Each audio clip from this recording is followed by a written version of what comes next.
kanáli Včelár obecný. Po dlhom čase natáčam video.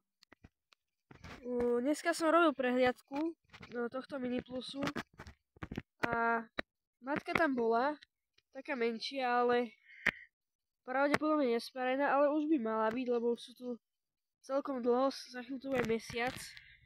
Takže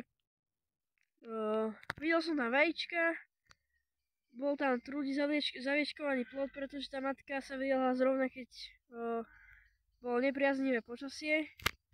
Takže začala klásť pravdepodobne trúdou a potom vyletela a sa vrátila a možno začala už klásť včely. Takže teraz si idem podnietiť, som si takto narýchlo pripravil jednoduché krmitko.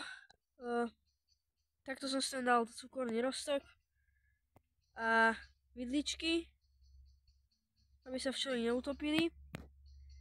Takže idem si to do tých včiel dať, pretože teraz v tejto chvíli je kľúčové podnecovať tú matku, aby sa čo najrýchlejšie skladla a aby včely mohli krmiť plod, larvičky. Takže mám tam cesto, ale to im nestačí proste. Videl som tých zásob, tam majú málo.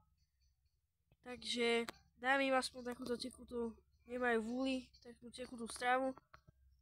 A idem si to otvoriť a natočíme si, jak to tam dávam.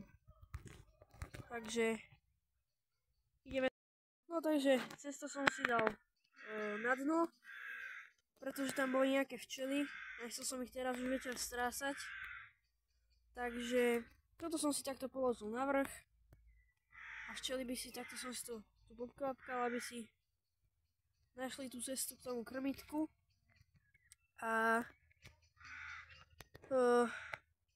je to proste to podnecovanie tej matky, aby sa čo najlepšie rozkladla a dal som si to takto na vrch.